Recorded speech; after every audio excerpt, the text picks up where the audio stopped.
তা বললে কি আর হবে জমিদার বাবু?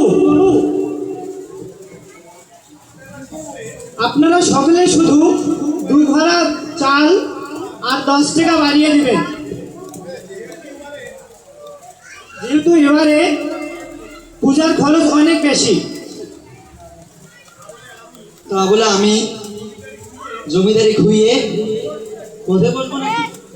না না, ঠাকুর মশাই আমাকে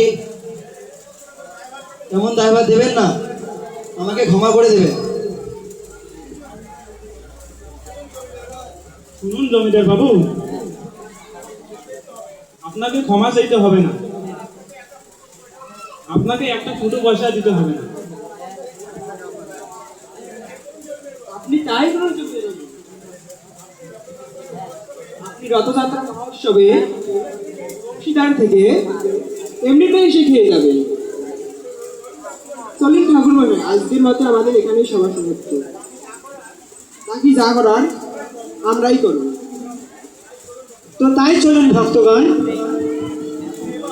আমরা এবার জগন্নাথের পূজার আয়োজন করি। জয় জগন্নাথ। জয় জয় জগন্নাথ।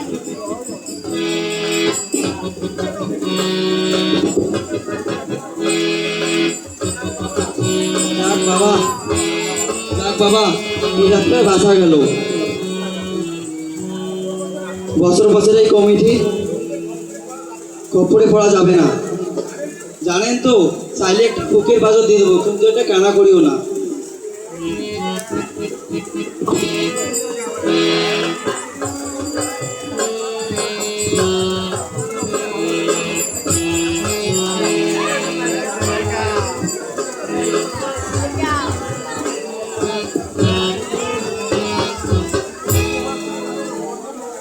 জগন্নাথ স্বামী নয়নপথগামী, নয়নপথগামী বাবু তুমি।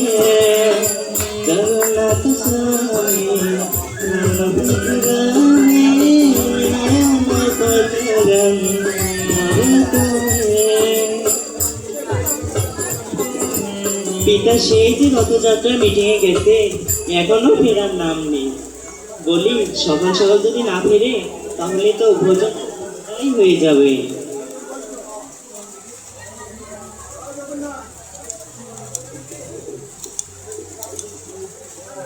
জয় জগন্নাথ। গৃহে কেউ আছেন মাতাজি? হরে কৃষ্ণ প্রভু।